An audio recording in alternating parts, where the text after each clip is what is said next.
Hey guys, it's Nelly. In this video, we're going to be looking at how to checkmate a king with just a king, a knight, and a bishop. And I'll go ahead and tell you this is probably going to be a longer video because this is one of the more advanced checkmates. King and queen, king and a rook, king and two bishops are pretty easy. The king and the knight and the bishop is much more complicated. So this is going to take a little while. I went ahead and set up the key position, okay, and this is something that you're probably going to want to memorize. This is kind of the goal position that you need to get before you can even start thinking about getting the checkmate. So before I tell you why this is the key position, let me just explain. First thing you need to know about checkmating with a knight and a bishop, the only way you're going to be able to do it is if you can get black's king, or white, whatever, in this case black, if you can get your opponent's king in the corner that is the same color as whatever square your bishop is. Okay, so for example, this bishop is on a white square. That means the only way I'm going to be able to do this is if black's king ends up in A8 or H1. Those are my only two options. I'm not going to be able to checkmate him in this corner or this corner.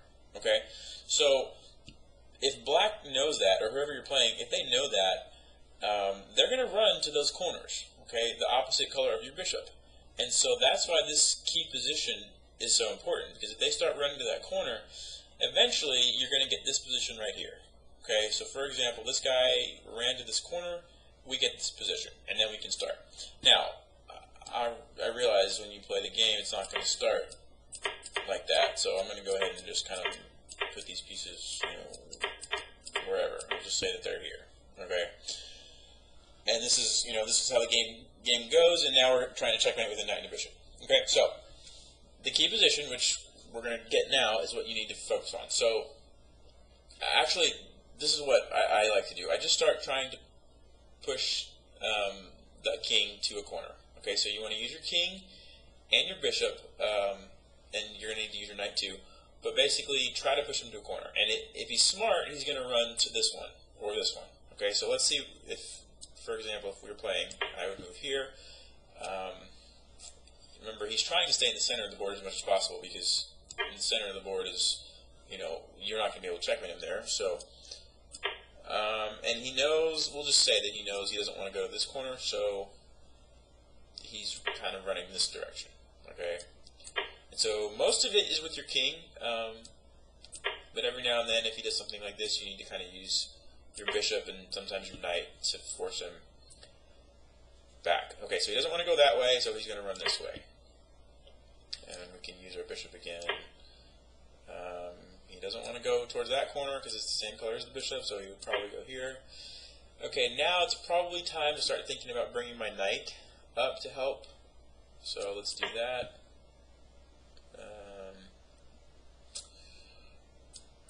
Here.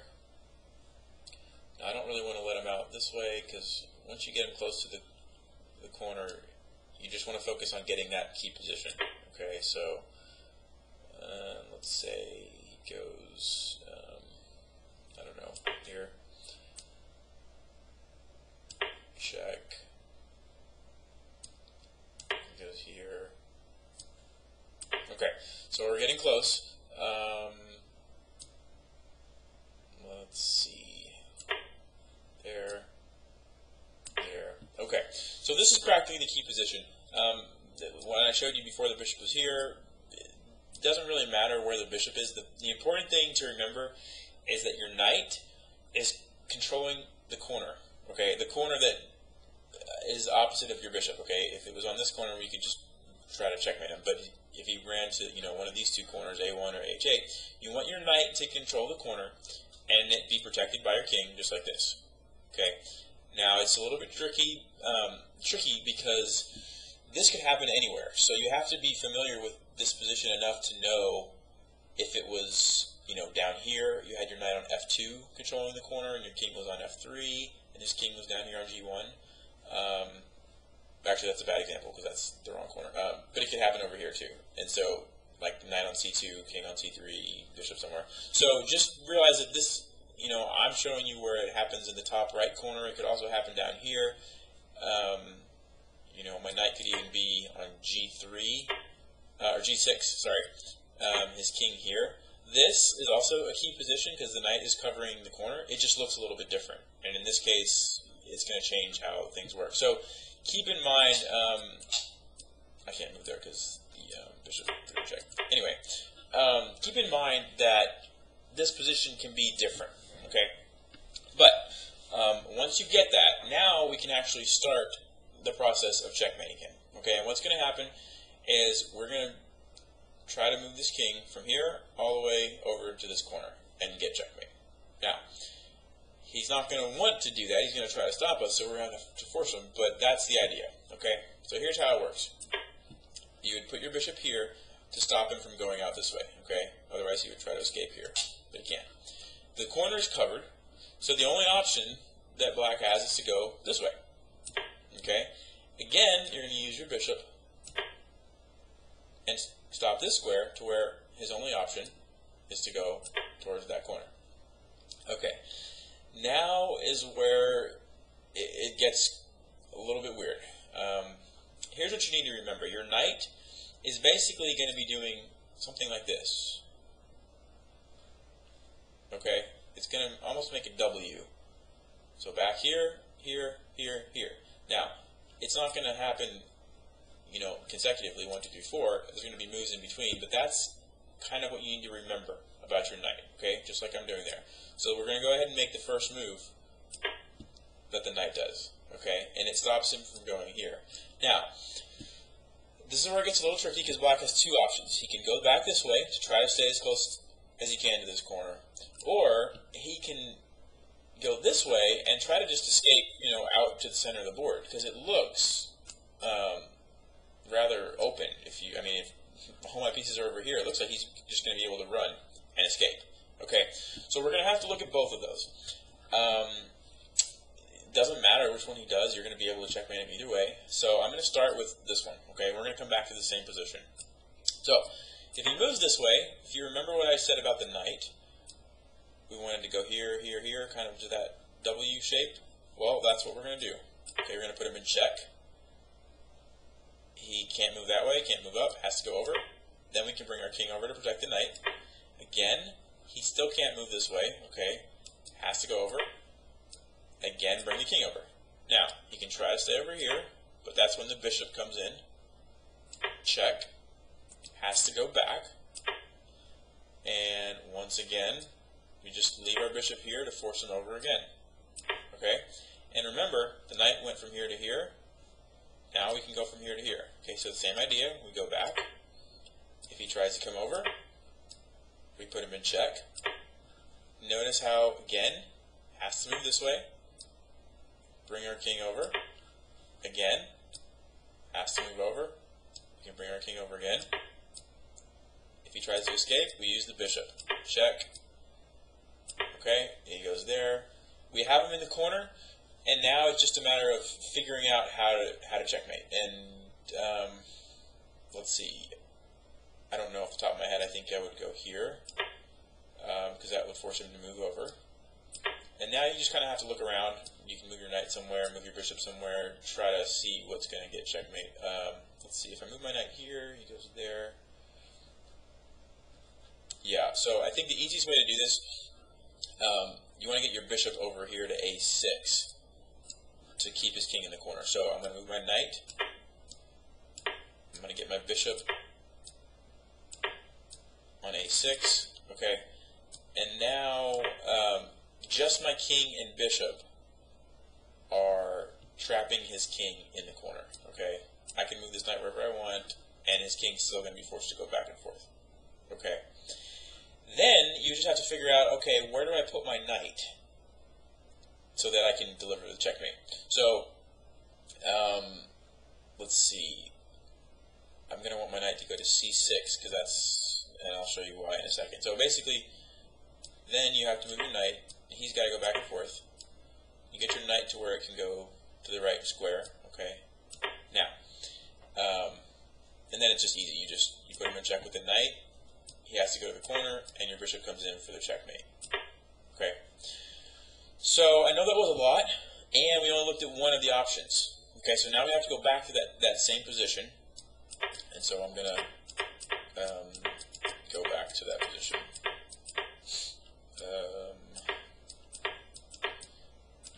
Actually, we're going to go all the way back to the key position. Okay, so this is the key position.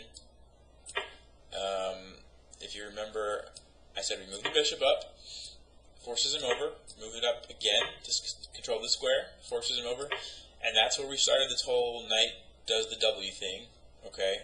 Does this hopping back and forth like this. Last time, after we moved here, we said, okay, if he tries to stay in this corner, what happens? And if you remember, we'd said check, he had to move over, we moved our king over, and we kind of repeated that knight thing again, and that's what we did. Now, this time, so this king there, we move our knight back. Instead of moving over here, if he tries to go this way and escape, okay, this was the most confusing one to me when I first learned this. I said to myself, it looks like he's just going to be able to run around here and get out. Well, it turns out he can't. And so here's what you do to stop it. You move your king over, okay? Now, he can go this way, and then you just do the same thing. You bring the knight in, and it's just like the other line. So we're going to look at this one instead. If he tries to run, you're going to still do the same thing with your knight. Okay, your knight always does the same pattern. And he doesn't want to go to this corner. He wants to get out, so he's going to go here to try to run this way. But if you look carefully, the knight covers this square and this square. The king covers this square. Okay, so you've got 1, 2, 3 covered. This is where he's going to escape at, right? So all you need to do is bring your bishop back here, and you have this kind of a weird-looking line. You know, your bishop covers here, your knight covers this, your bishop covers this, your knight covers this, your king covers this, but he can't get past it, okay? And so he has to move back somewhere here. Then you can bring your bishop up.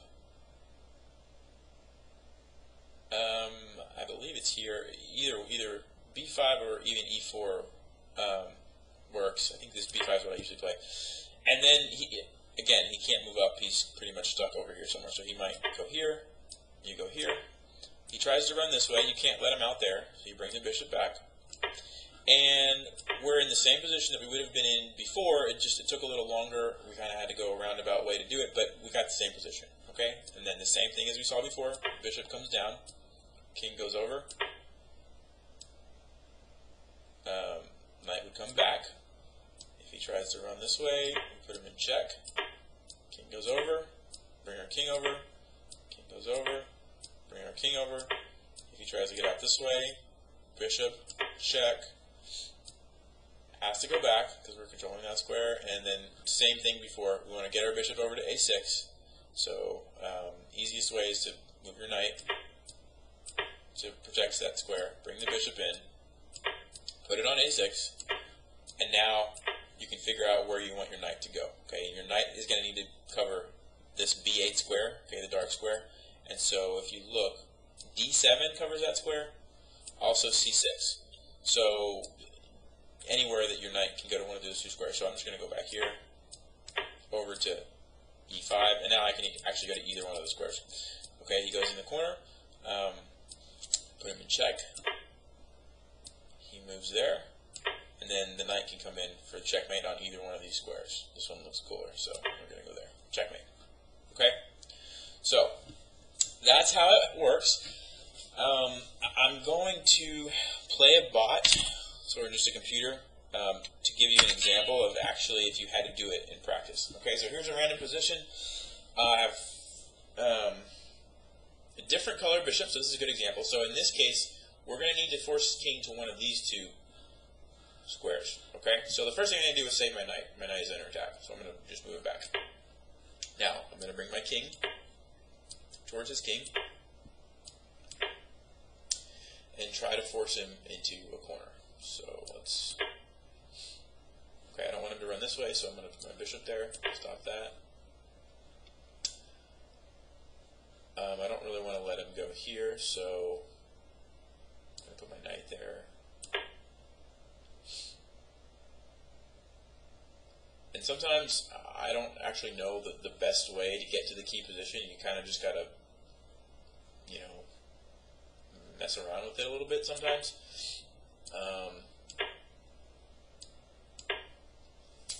Until you get it. Okay, Okay, so he's in the wrong color corner. Okay, remember, you have to go to the corner that's the same color as your bishop, so this corner is not going to work. So I have to get the key position, which, if you remember, was the knight controlling the corner square. Okay, so check. So now my knight is controlling the corner square. Okay, it's protected by my king, and I have my bishop set up too. Check. Okay, so this is exactly the key position that we had before, except before it was on the other side of the board, and we had a different color bishop. Okay, so it's the same idea, except we're going to have to go from this side of the board to this side. And so that's why I said earlier how you have to be able to adapt to the fact that it might happen on any corner, and you can't. I mean, it just depends on where he goes. So you want to practice, when you practice this, you want to practice it on all different corners from different perspectives, because he's not always going to run to the corner that you practice on. So practice on a bunch of different ones. Okay, so let's do what we learned. I just need to waste a move there.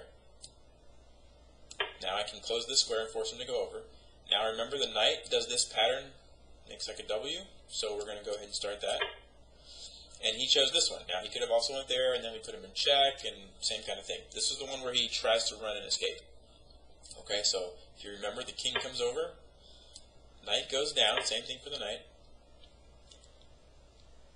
And he could have tried to escape here, and then we would bring our bishop back. He's trying to escape this way.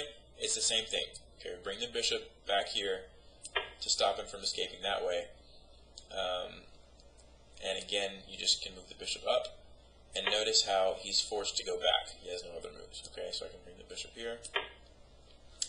And so he couldn't get away. Okay, so then we just keep going over. I'm going to do a waiting move.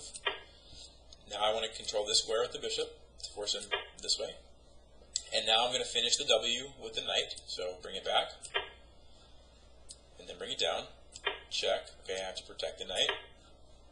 Again, don't let him escape over here. So go there. Okay. Now we have him in the right corner. Okay, black squared bishop, and he's in the black squared corner. And so now you just have to find a checkmate. The easiest way, like I showed you before, is to put your bishop next to your king. So I'm going to set that up. Okay, and now all I have to do is figure out where do I want this knight to go to deliver the checkmate, which is going to be covering the white square. Since our bishop's going to be here covering the black square, we're going to need the knight to cover G8. So let's see, G8 would be covered from E7 or F6. So I have to get my knight to one of those squares. So I'm just going to go here to D5. Now I can go to both of those, F6 or E7. So if I go there now, it's a stalemate. That would be a big mistake. You don't want to do that. You always want to put him in check. And then I can bring the knight in for checkmate. Okay, so I apologize for the length of that video. I know it was a really long one, but checkmating with the knight and the bishop is not real easy. So hopefully that made sense. I would encourage you to go back, and if you have to rewatch a certain part that you didn't understand or whatever, just take your time, work through it, and just keep practicing, and you'll get it. You'll get it eventually. And if there's anything that didn't make sense, feel free to post a comment, a question or whatever, and I'll try to answer it. But yeah, I hope you guys enjoyed that, and I'll catch you on another video.